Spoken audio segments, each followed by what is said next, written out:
संसार की इतनी याद क्यों आती, धन की इतनी याद क्यों आती, पद की इतनी याद क्यों आती। आदमी मरने मरने को भी हो जाता तो भी धन की ही सोचता रहता। मैंने सुना एक धनपति मर रहा था, आखिरी घड़ी उसने अपनी पत्नी से कहा मेरा बड़ा बेटा कहां है। पत्नी ने कहा आप चिंता ना करें, लेटे रहें, बड़ा बेटा आपके बगल में बैठा है। आंखें धुंधली हो गई हैं, 80-85 साल का बूढ़ा है, दिखाई भी नहीं पड़ता, सुनाई भी मुश्किल से पड़ता है, उठ भी नहीं सकता। चिकित्सकों ने कहा यह आखिरी रात है।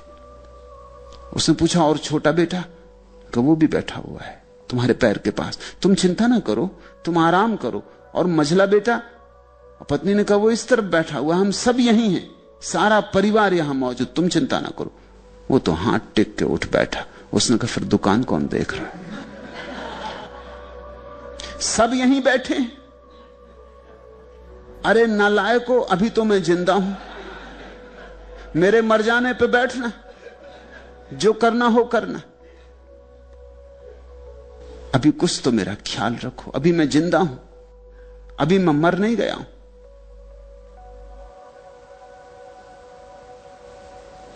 यही आदमी फिर दूसरे दिन मरने की हालत में आ गया।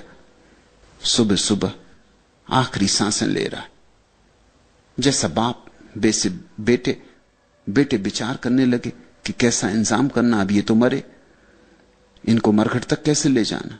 बड़े बेटे ने कहा कि शान से ले जाएंगे, सारे गांव की कारें इकट्ठी कर लेंगे, जितनी टैक्सी हैं सब बुला लेंगे। मंझले बेटे ने कहा इतना खर्चा, इससे फायदा, अब जो मर गया सो मर ही गया, चाहे रोल्स रॉयस लाओ चाहे कैडिलैक लाओ, क्या फायदा। अपने घर की एम्बेसडर अच्छी, उसी में रख कर ले चलेंगे। तीसरे बेटे ने कहा एम्बेसडर की क्या जरूरत है इसमें, म्युनिसिपल का ठेला। बाप ये सब सुन रहा है। बाप उठ के बैठ गया। उसने कहा मेरे जूते लाओ, मैं पैदल चलता हूं।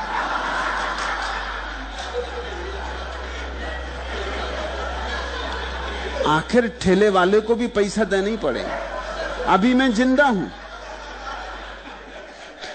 आदमी क्यों धन का इतना स्मरण रखता है, क्यों पद का मरते दम तक पीछा करता है। मुरारजी भाई देसाई को पूछो, 82 साल, मगर एक ही बात प्राणों में अटकी रही, पद पद पद। कैसे भी मिले, जीते जी मिले तो ठीक, मर के मिले तो ठीक, मगर पद मिले। आदमी क्यों धन पद संसार के लिए इतना स्मरण करता रहता। ईश्वर को स्मरण करने के पहले इस स्मरण को समझना जरूरी है। इसकी समझ जितनी गहरी होती जाएगी उतना ही ये शिथिल होता जाएगा। अगर आंख से ठीक से देख लिया कि मैं धन की क्यों आकांक्षा कर रहा हूं, अगर ये बात समझ में आ गई कि धन की चाह में सुरक्षा की चाह है,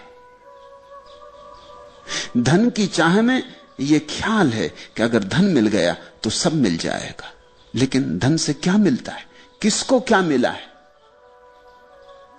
अगर तुम्हें यह दिखाई पड़ गया कि धन से कभी किसी को कुछ नहीं मिला और धन से कभी किसी को कुछ नहीं मिल सकता है, यह झूठी